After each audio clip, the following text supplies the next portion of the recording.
We have a groundhog at my house. It's new. We've only had him for like 4 days. Jackie named him Gilbert. And when she first was like, she thought it was a gopher. We have a gopher. And I'm like, I'll shoot it. Bro, this is the dopest groundhog ever. We wake up in the morning and he lays on his back on the porch steps, like with his belly in the air and his legs spread wide. Like the hawks are going to get you, bro. Gilbert doesn't give a fuck, man. He's sunning himself. We have like a table and chairs and stuff on the front porch. He just hangs out by those, maybe under the table, maybe laying on a chair. Gilbert is our newest pet. That's another good dog name, potentially. If you're looking for a human name, a little Gilbert, you can call him Gilly. That could work. It's not punny, though. It isn't punny. Is that what it looks like? Yes. Yeah. I don't think we have... I've never seen them on my dad's place, but I would see them on the sides of the interstate. They would sort of burrow into where the kudzu normally grows, and they'd be up there. I always wanted to go out west and shoot those prairie dogs. But when I got older, I started thinking that it was incredibly cruel. And like as a kid, I was like, yeah, let's blow them the fuck up. But when I became a man grown, I felt very sorry for all those prairie dogs. There's a YouTube video, maybe a bunch of them, called like Prairie Dog Explosion or something like that. And it's montages of hunters. So what happens, just so you don't feel so bad, is horse farmers and cattle farmers out in prairie dog rich regions have this issue. They make their burrows and then their livestock step in the holes and break their legs. Mm-hmm. And then you have to kill a 1,500-pound steer or whatever. They cost a ton of money and effort. And so they'll let or even pay hunters to come out with long range rifles because the prairie dogs are smart. They have a word for human and a different word for human with gun. And they'll snipe these things out from range. And when you hit a prairie dog with like a high velocity 22 bullet, like a 222, 250, something like that, they explode. Like arms go up and to the left, up and to the right, head goes straight up. It just vaporizes, explodes. Yeah, I've seen these videos, and I'm sure Kyle's right, but the ones that I've seen, no arms and legs go anywhere. They just turn from animal to mist. That's all I see. Just red mist, like a video game. It's wild. I did that when I lived in Idaho multiple times where we shot them. Mm-hmm. Yeah, where we would go out and there would be a big pasture area, exactly what Kyle says, where they're just like an infestation. They won't stop breeding. They're creating holes that the steer and other animals trip and fall and break their leg and die in. And so the farmers would be like, anyone who wants to come out and shoot whistle. They called them, they were like little groundhogs. They were smaller. They were called whistle pigs out there. And because they would make a little bit of noise if they spotted you. And I didn't use something strong enough to vaporize them. I think probably because that they're smaller than the groundhogs we're talking about.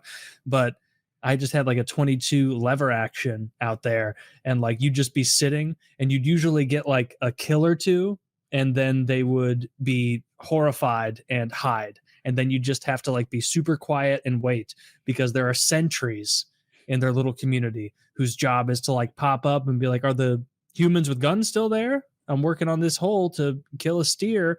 Oh, they're still here. And then they go back in. And I remember it being like not super long range shots, but you would hit that like probably 100 yards. Yeah, we had a scope. It's probably 100 to 200 or 150 yards or something with a little 22. And the sound it made, I never ever saw one move after it had been shot, because even a 22 was enough to destroy these little whistle pigs. It was like you'd hit them and you could hear like a wet thud when it like just smacked them right in the meat. And then it was nice, because if they were like crawling around struggling afterward, it would have been really difficult to do that. But not once. I shot dozens of them over the couple of years I lived there, because we'd go out and do this regularly at different farms, and it was just a wet thud and then dead. And there was always more. And eventually you'd have to leave, because after like a dozen or so get hit, they're like, we're cashing in for the night. Like we're not coming out anymore. Yeah, they're like, all right, it's been 20 minutes. Not a single whistle pig has poked his head up. Let's get out of here. That was fun. Yeah, I feel sorry for them, honestly, but I wouldn't do that. I wouldn't shoot them. I mean, I had the opportunity at one point to go and do it, like all expenses paid. And I was like, nah, I don't want to hurt those little things. But Mm. you know, when I got to go to Texas and shoot those pigs, though, no mercy for them. I was They're saving the ugly. cows. Yeah, those things are ugly and they're like mean looking, and you know, they're invasive. They're not supposed to be there, and just they're easy to not feel mercy for, those wild boars in Texas. Yeah. And there are stories about, like, I think this was a few years ago now, like 2 little kids playing in a front yard in Texas got all gored up by a boar. I don't know. I said some propaganda like that in my FPSRussia video, I think, but I made it up.